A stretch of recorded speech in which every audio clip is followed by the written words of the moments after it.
clearly, we have dysfunctions in that market that could be fixed. Florida's governor signaling support for a special session on the state's homeowners insurance crisis. What it will take to bring the issue pricing thousands out of their homes back on the table for lawmakers in Tallahassee. We need to step up to the plate and ensure the safety and security of our people. A Palm Beach County leader calling for the inspection of high-rises. The proposal in the works and why she says it needs to happen now. Know what it's like to lose a child, and we don't want someone else to know what we know. Parents of Parkland school shooting victims speaking now about new gun rules, how the Biden administration plans to crack down on gun violence. It's a new day. This is CBS 12 News This Morning. And it's an exciting day on the Treasure Coast. Tonight is the opener for the St. Lucie Mets. Good morning, everyone. I'm Sam Kerrigan. And I'm Terry Hornstein. CBS 12 News is the official TV partner for the Mets. They will play against the Clearwater Threshers at Clover Park tonight in Port St. Lucie. And that's where we find Matt Lincoln live from this morning. Matt, how's it going? You were in the stands, you were in the grass, and now you have a catcher's mitt on. Yeah, it's the freshly cut grass, right? The field is ready. I'm getting ready, warming up a little bit. Might just have to show off my first pitch stuff here coming up a little bit. We're so excited to be the official TV partner for the St. Lucie Mets. It means that we're going to be giving away some free tickets for the big Saturday night games that have the fireworks after it. I'm going to give you all the details coming up, but it is the home opener tonight for the St. Lucie Mets against the Clearwater Threshers. So let's get to meteorologist Lauren Lesky. Lauren, how are we looking for opening night forecast tonight? It's going to look great out there today, Matt. Really nice forecast across South Florida for today. For the evening, it's going to be nice and comfortable. The humidity's still not too bad.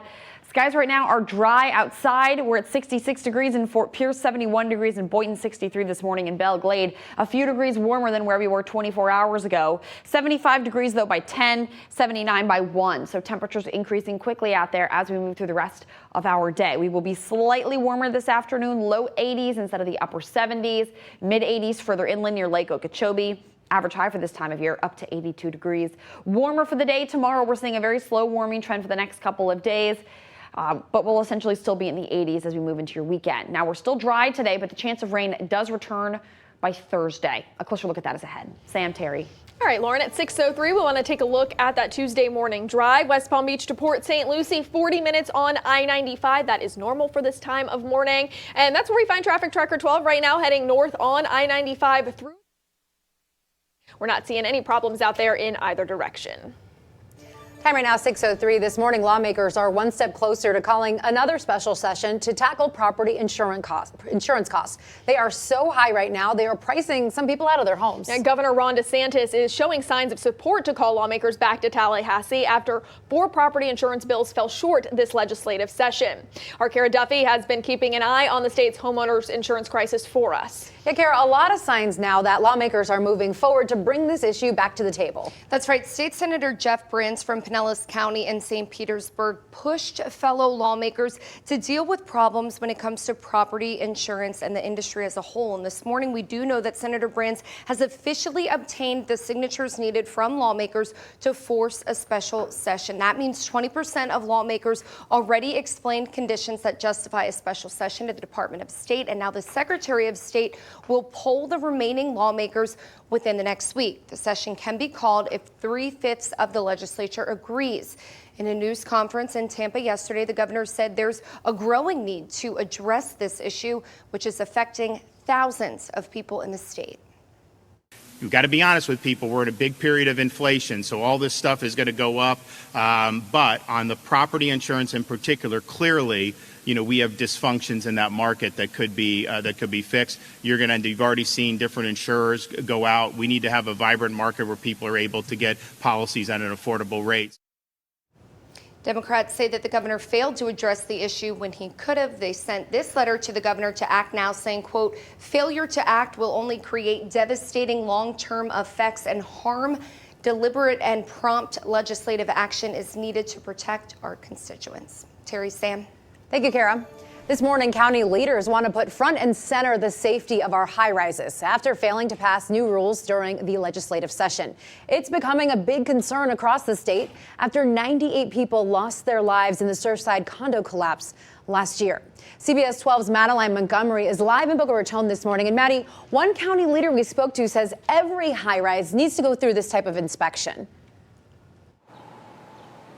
That is right, Terry. A Palm Beach County Commissioner says that it's up to us to make sure we don't have a deadly high-rise collapse like we saw last summer in Surfside. And she says it's especially important here in Palm Beach County because we have so many high-rises like here in Boca Raton. So it's Commissioner Maria Sachs, and she feels that at least older high-rises should have some sort of regular inspections local governments are in charge of. She wants to see a task force set up to determine which buildings need to be inspected and how often. Some buildings would be ordered to hire their own inspector, while others would be handled by county engineers. She says tax dollars are a small price to pay for safety, and county residents who live in high-rises agree. We need to step up to the plate and ensure the safety and security of our people. Whatever expense there is for an inspection or for any kind of prevention or renovation, it's worth it. Sachs told CBS 12 News she plans to introduce this proposal in an upcoming county commission meeting. Last year, that effort failed because commissioners wanted to let the state establish rules, which did not happen this legislative session. So we will keep you updated on how this proposal goes on CBS 12 News, as well as on CBS12.com and on our social media. Reporting live in Boca Raton, Madeline Montgomery, CBS 12 News. All right, Maddie, now the call to address property insurance and high-rise safety comes just 1 week out from the special session getting underway in regards to congressional districts. Florida Senate President and House Speaker are now asking the governor to draw new congressional maps. The governor argues the current map passed by the legislature is gerrymandered. He says it offers too many protections to voters based on their race. Democrats say the governor is trying to take away a congressional district made up of largely black voters. The time right now is 6:07. This morning, a 15-year-old girl is finally back at home with her family after nearly 12 hours of a search on the Treasure Coast. Sage Stiles was reported missing when she did not show up to class at Treasure Coast Community High School in Port St. Lucie. Police say Stiles called her friends saying she was being followed to school. Surveillance video, though, shows the teen walking alone through a neighborhood, then near the high school. Michael McCrate, a volunteer with the Treasure Coast Guardian Angels chapter, found Stiles near her school. Once the commander gave me the green light, I said, I'm not stopping until I find her, and I'm glad that I was able to make her safe at home. She seemed a little bit confused. She didn't know where she was at or anything like that. McCrate says he has been able to bring back 5 missing children in his 9 years volunteering. What a hero there. Very helpful. Right now, police will continue to find out and investigate why Stiles did not show up to class. 6:08 is now the time, and this morning we're learning new details about the former YMCA camp counselor you see right here, accused of uploading child pornography online. The YMCA of South Palm Beach County tells CBS 12 News Isaac Yunez had a clean background check before he started working with the organization 8 years ago. They did not tell us which location he worked at, but his LinkedIn account says he worked in Boca Raton. The investigation started last year when Snapchat reported a user uploaded inappropriate files. Investigators traced those files back to Yunez, who they say was posing as a teenager to talk to younger boys. Yunez is charged with more than 30 counts of child pornography. Let's take a live look in Washington, D.C. at 6:09 this morning, where President Biden announced new regulations against so-called ghost guns. These guns are difficult to trace because they can be bought online in separate parts and then made at home. The new proposed rules would require gun makers to include serial numbers, be federally licensed, run background checks, and keep purchase records as long as they're in business. So as you can imagine, this has been a long time coming for several parents who lost their children in the Parkland school shooting on Valentine's Day back in 2018. Some of them were invited to the White House for the president's announcement. We did speak to Fred Guttenberg, who lost his 14-year-old daughter, Jamie, in the shooting at Marjorie Stoneman Douglas High School. So we know what it's like to lose a child, and we don't want someone else to know what we know. We won't stop until we actually have progress towards saving lives. Still just so hard for these families. We also spoke to Tony Montalto, whose daughter Gina died in the shooting. He tells us there is a lot more work to be done, but these new rules are a good start. Putting serial numbers on these ghost guns that are manufactured will certainly help. There's always more to be done where we have to find a way to come together on these safety measures and make sure our public is safe. These new rules are expected to go into effect in just a few months, but you can expect to see some pushback from pro-gun groups in the coming weeks. 6:10 now, and this morning jury selection continues in the sentencing trial of the Parkland school shooter. A judge dismissed 60 more jurors after saying they couldn't follow the law in deciding if Nicholas Cruz should get life in prison or the death penalty. A total of 12 jurors and 8 alternates will eventually be picked. Testimony is expected to start at the end of next month. Cruz pleaded guilty last year to killing 17 people at Marjory Stoneman Douglas High School 4 years ago. He faces the death penalty or life in prison. CBS 12 News will be covering every minute of this sentencing trial. Make sure to visit our website, cbs12.com, for the latest updates, or download our free CBS 12 News app to get those updates sent right to your phone. All right, the time right now, 6:11. Coming up on CBS 12 News this morning, caught on camera. Take a look at this. A man trapped on a ride at a fair in Jacksonville. Ahead, we're hearing from the ride operator moments leading up to this now viral video. Plus, dramatic video shows a man throwing a Molotov cocktail into a home on the Treasure Coast, causing this explosion you see right here. What he did next before running away. And it's opening night here at Clover Park. St. Lucie Mets getting ready to take on the Clearwater Threshers. And it's a very exciting day here for CBS 12 News as we're now the official TV partner with the Mets. We're going to tell you what that means coming up next. You're watching CBS 12 News this morning, the one to turn to. This morning, a ride operator who got trapped on a ride at a fair in Jacksonville is recovering in the hospital. Yeah, this terrifying moment comes just weeks after a 14-year-old boy fell to his death from a ride at Icon Park in Orlando. Yeah, take a look at this video here. These moments just caught on camera. This video now making headlines. Take a look. You can see the worker pinned between 2 sections of that ride. Just awful. Yeah, unbelievable, the video there. Kara's back at the live desk where we're hearing from that ride operator this morning. Kara, what's he saying? Terry, Sam, Devontae Lee says he is feeling lucky to be alive this morning after that scary ordeal. And I want to show you that video again. Just unbelievable. You can see Lee wedged between the 2 sections. It's called the Hydra ride. He was stuck like that for about 15 minutes before he was finally freed. He says when the ride was stopped, he tried to get a hat that someone had lost during the ride. And moments later, he says his life flashed before his eyes. Lee asked that we do not show his face, but here's what he had to say about it. I was so scared. I ended up passing out 3 times. I thought I was gonna die. I'm very blessed to be alive. I'm very blessed to be here with my family. Love my family, tell them that I love them. Tell my 2 daughters that I love them. Yeah, and Lee is still in the hospital recovering this morning. He says he's got a lot of large bruising on his chest and his arms. And as for what exactly happened here, well, the sheriff's office unit that works with the fair in Jacksonville said that the ride itself had nothing to do with it, and it is operating just fine. Lee claims, though, that another operator brought the floor pieces up to his body, saying that the person was new to working that specific ride. Sam? So glad he's okay this morning. It is 6:16, and now to another shocking video here, this time on the Treasure Coast. Take a look. You can see a man throwing Molotov cocktails into a home in Fort Pierce with people still inside, causing that explosion that you can see there in the window. It was all caught on camera, and after he throws the first one through the window, he runs to grab another one and throws it over the roof this time. Thankfully, no one was hurt here, but police are still looking for the suspect. And this morning, we are still working to find out how a car caught on fire at a gas station in West Palm Beach. Take a look here. It happened at the Marathon on 45th Street near Australian Avenue. You can see the car just engulfed in flames there. Take a look at all that smoke. Right now, we're working to get more information on exactly how this happened. That is some wild video there, Lauren.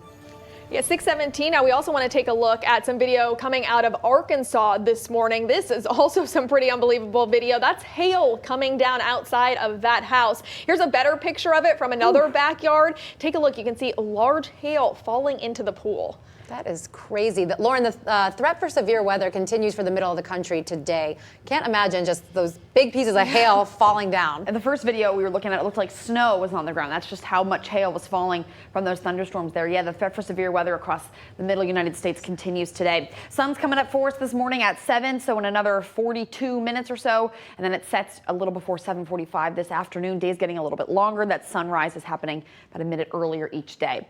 Hour by hour, that wind out of the southeast A little breezy at times. We'll see speeds between about 10 to 15 miles per hour. Skies are partly cloudy for today and tomorrow. Better rain chances as we head into your Thursday, though. That's when rain likely is returning to the area. 1:30 in the morning on Thursday, though, we'll start it dry. Clouds build in through the early afternoon, and then you'll see right here some showers start to pop up just before 1 o'clock Thursday afternoon, and then thunderstorms are going to continue out there. So we'll keep an eye on the chance for some rain, mostly for the end of the week and through the weekend. Temperatures are getting a little warmer as we move through the next few days as well. Today, it's still very comfortable outside, but our dew point temperatures are back in the 60s once we head to tomorrow, and that's going to continue for the rest of the week. Our temperatures will then be, like I mentioned, in the low to mid 80s for the rest of this week, with rain chances returning on Thursday. All right, Lauren, at 6:19, time for a look at that Tuesday morning drive. So far, so good here on the Treasure Coast this morning. If you're heading out near Vero Beach on I-95, we're not tracking any issues on our major highways. Traffic Tracker 12 also keeping an eye on things for us in Juno Beach. Very dark out there still this morning, but northbound A1A is looking good for your drive.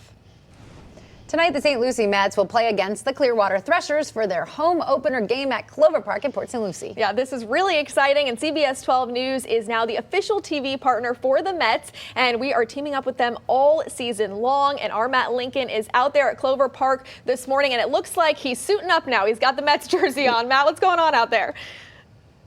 I'm great.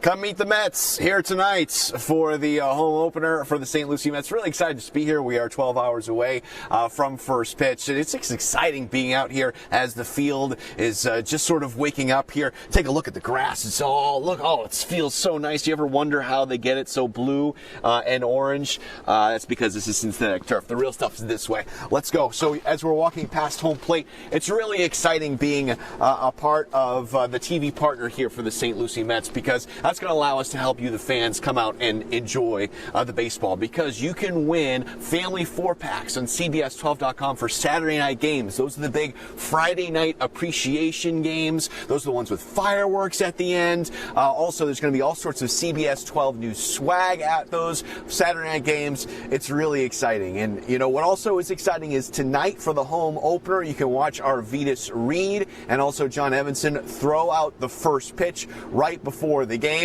I want to show them a little bit about how it's done. Here, let's take a look. That is a strike. John, Vetus, if you need tips, I've got this for you. Also, Trayer, the general manager for the St. Lucie Mets, is going to be joining me a little bit. I'm going to ask him for a job. I know Lauren was calling me out before saying that I'm using this as a tryout. Yes, consider this a tryout. Hopefully the management here likes what they see. Come on out here tonight for the home opener, and then all summer long for the big Saturday night CBS 12 nights right here at Clover Park. We'll have a lot more coming up here in Port St. Lucie. Ladies, back to you. You know, we thought he was out there holding his seat, but apparently he is auditioning to play for the Mets. I know. I don't think we're going to get him back here. No, I don't either. All right, well, still ahead here on CBS 12 News this morning. Dozens of Spirit Airline workers protesting working conditions in Orlando. Yeah, ahead, what is leading up to all of this frustration and how the airline is now responding. Plus, Palm Beach County leaders making a push to tackle the opioid crisis in the state. In 30 minutes, where a new helpful hub may soon be on the way.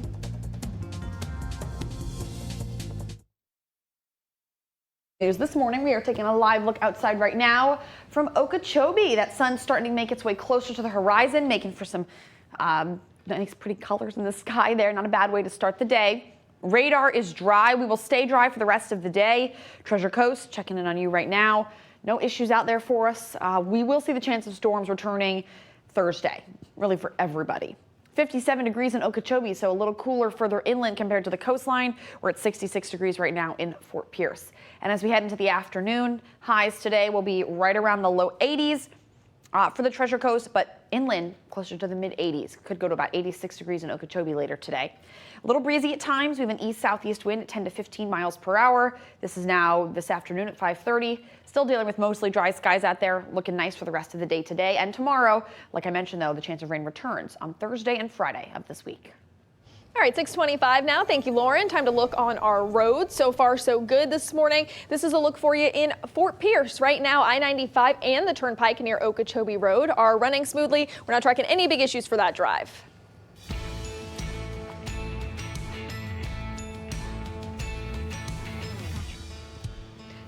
Well, this morning, CBS 12 News wants you to keep sharing your photos and videos for our segment, Show Us Something Good. That's right. We want to feature all the good stuff that's happening across the area from the Palm Beaches to the Treasure Coast. Yeah, so if you want to see your photos or videos on TV, all you have to do is look for the Chime In tab on our website and app. There's a button that says Submit Content. Just look for the Show Us Something Good topic. And tomorrow we'll be sharing more of what you send in to us right here on CBS 12 News this morning. Yeah, that's right. If it puts a smile on your face, send it to us. We want to see it and we want to share it with everyone else. Terry, back over to you. Yeah, we just love those pictures, so keep sending them in.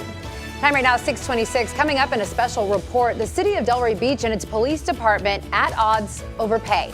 We'll tell you all about this and why the city says the demands the police department wants, they just can't do. And bad news, everyone there in the studio. I'm going to be back at work tomorrow. I am not a new pitcher for the St. Lucie Mets, but we are continuing to get excited for the home opener tonight. The general manager, Trevor Van Allen, is going to be joining us to talk a little bit about the upcoming season in our next half hour of CBS 12 News this morning.